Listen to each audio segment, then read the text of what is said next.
بسم اللہ الرحمن الرحیم۔ وسواس الخناس سے بچنے کا طریقہ۔ خطبہ جمعہ سیدنا حضرت خلیفۃ المسیح ثانی رضی اللہ تعالیٰ عنہ، فرمودہ 4 اکتوبر سن 1918۔ قسط اول۔ سن 1918 میں حضور رضی اللہ تعالیٰ عنہ نے یہ خطبہ ارشاد فرمایا۔ اس میں آپ رضی اللہ تعالیٰ عنہ نے سورۃ الناس کی تلاوت فرمائی اور اس بات پر روشنی ڈالی ہے کہ کیوں کر انسان انسانیت سے گرتا ہے۔ قارئین کے استفادے کے لیے یہ خطبہ شائع کیا جاتا ہے۔ ادارہ: بعض لوگ بھیڑ کی طرح تقلید کرتے ہیں۔ اگر پوچھا جائے کہ یہ کام کیوں کرتے ہو تو کہیں گے کہ ہم نے اپنے باپ دادا کو اسی طرح کرتے دیکھا۔ اگر کوئی عقل کی بات بتاؤ اور کہو کہ ایسا کرو تو کہیں گے ہم نہیں مان سکتے کیونکہ یہ ہمارے باپ دادا کے طریقے کے خلاف ہے۔ یہ نہیں دیکھیں گے کہ کون سی بات مفید اور عقل کے مطابق ہے۔ حضور رضی اللہ تعالیٰ عنہ نے تشہد، تعوذ اور سورہ فاتحہ کی تلاوت کے بعد یہ سورت پڑھی: قل اعوذ برب الناس ملک الناس الہ الناس من شر الوسواس الخناس الذی یوسوس فی صدور الناس من الجنۃ والناس، سورۃ الناس۔ اور فرمایا، انسان کے لیے جہاں ترقی اور کامیابی کی راہیں کھلی ہیں وہاں بہت سے سامان اس کی ہلاکت کے بھی ہیں۔ اس میں کچھ بھی شک نہیں کہ انسان ترقی کرتے کرتے اعلیٰ سے اعلیٰ مقام پر پہنچ جاتا ہے۔ اللہ تعالیٰ اس کا محب اور دوست ہو جاتا ہے۔ وہ خدا کے حضور ایسے مقام پر کھڑا کیا جاتا ہے کہ اس پر وار کرنے والا اس پر وار کرنے کی بجائے خدا پر وار کرنے والا قرار دیا جاتا ہے۔ خدا تعالیٰ اس کے اندر ہوتا ہے، باہر ہوتا ہے، آگے ہوتا ہے، پیچھے ہوتا ہے، اوپر ہوتا ہے، غرض ہر طرف سے وہ خدا کی پناہ میں ہوتا ہے۔ اس لیے جب وار کرنے والا اس پر وار کرتا ہے تو اس کا وار اس پر پڑنے کی بجائے خدا کی کسی نہ کسی صفت پر پڑتا ہے۔ بس وہ ایسے مقام پر ہوتا ہے کہ خدا کی صفات کا مظہر ہو جاتا ہے، اور بعض لوگ دھوکے میں پڑ کر اسے خدا سمجھنے لگ جاتے ہیں۔ مگر باوجود اس کے اس میں بھی کچھ شک نہیں کہ جب انسان گرتا ہے تو انسانوں سے ہی نہیں بلکہ کسی وقت کتوں، سوروں، گدھوں، ریچھوں اور بندروں سے بھی بدتر ہو جاتا ہے، اور کسی وقت نجاست کے کپڑوں سے بھی پلید تر ہو جاتا ہے۔ ترقی کرتا ہے تو اس مقام پر پہنچتا ہے جس پر فرشتے بھی نہیں پہنچ سکتے، اور اگر گرتا ہے تو ایسا گرتا ہے کہ ذلیل سے ذلیل مخلوق سے بھی بدتر ہو جاتا ہے۔ ایک بزرگ کا واقعہ حضرت صاحب علیہ السلام فرمایا کرتے تھے کہ ایک صوفی تھے، وہ پہاڑ پر رہتے تھے۔ خدا تعالیٰ نے ان کے متعلق ایسا انتظام کیا تھا کہ ان کو دونوں وقت کھانا وہیں پہنچ جایا کرتا تھا۔ کچھ عرصے کے بعد ان پر یہ ابتلا پیش آیا کہ 3 دن متواتر کھانا نہ ملا۔ جب بھوک سے حالت خراب ہونے لگی تو وہ اپنی جگہ سے اٹھے اور قریب کے گاؤں میں گئے اور ایک مکان پر پہنچ کر کھانے کو مانگا۔ گھر والوں نے ان کو 3 روٹیاں دیں اور وہ روٹیاں لے کر واپس ہوئے تو گھر والوں کے دروازے پر ایک کتا بیٹھا تھا، وہ ان کے ساتھ ہو لیا۔ انہوں نے اس کو آدھی روٹی ڈال دی مگر وہ کھا کر پھر ساتھ چلنے لگا۔ آدھی انہوں نے اور ڈال دی، وہ اس آدھی کو بھی کھا کر پیچھے چلا آتا رہا۔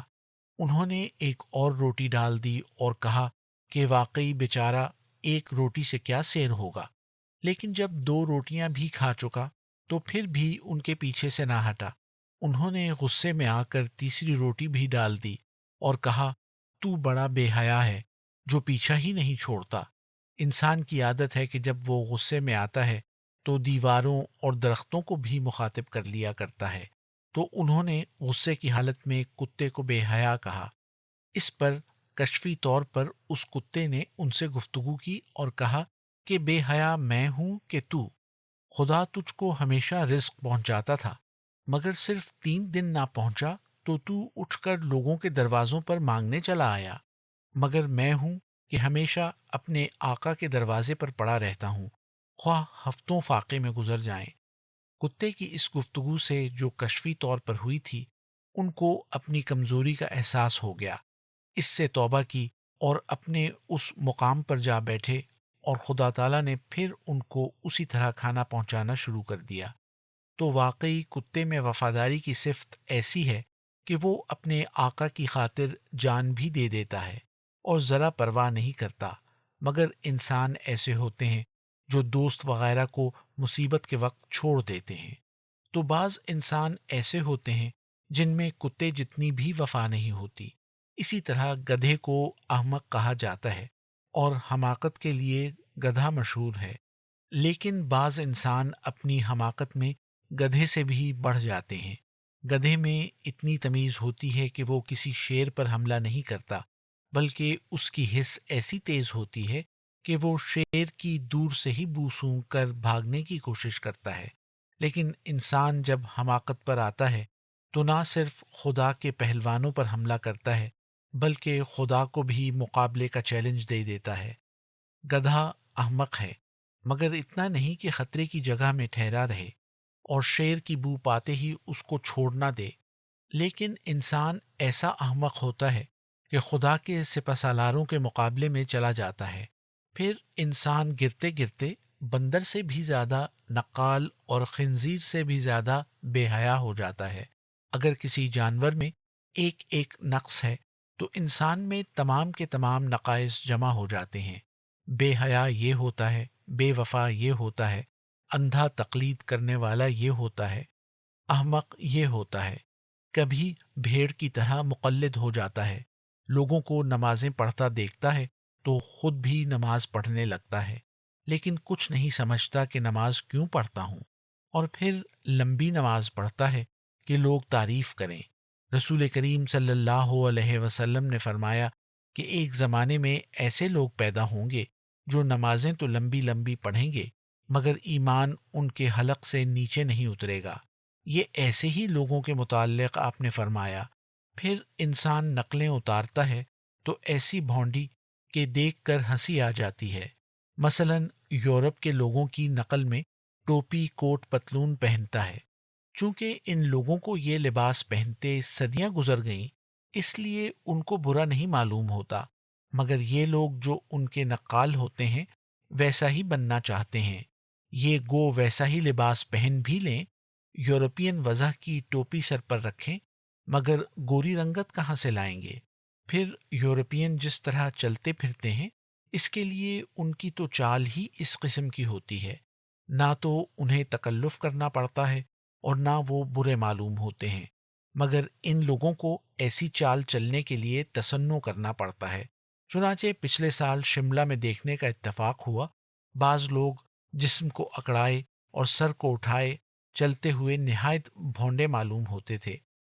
ان لوگوں نے نقل کی نقل تو کی، مگر بھونڈی اور فضول نقل کی، جو ان کے لیے بجائے فائدہ مند ہونے کے اور ذلیل کن ہے، کیونکہ انسان معزز کوٹ پتلون و ہیٹ سے نہیں بن جاتا، اور نہ ہی یورپ کے لوگ اپنے لباس کی وجہ سے معزز ہیں، بلکہ کسی اور وجہ سے ہیں۔ ان لوگوں کو اگر ان کی نقل کرنی تھی تو ان صفات کی کرتے جن سے وہ دنیا میں معزز ہیں۔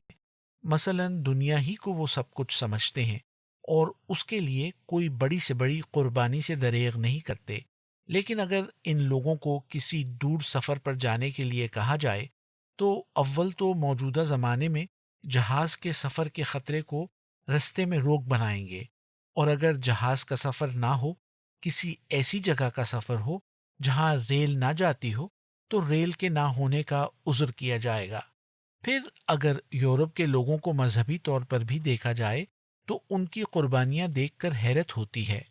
افریقہ کے وحشیوں نے سینکڑوں مشنری عورتوں کو بھون کر کھا لیا، مگر ایک کے بعد دوسری فوراً چلی جاتی اور عیسائیت کی اشاعت میں لگ جاتی، اور اگر ایک کی ہلاکت کی خبر پہنچتی تو کئی درخواستیں آتی کہ ہم کو وہاں بھیجا جائے۔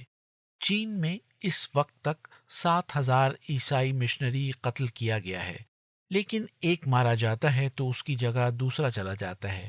ان کی نقل کرنے والے محض لباس اور چال میں نقل اتارنے سے چاہتے ہیں کہ ان کی طرح عزت حاصل ہو جائے، مگر اس سے یہ ممکن نہیں۔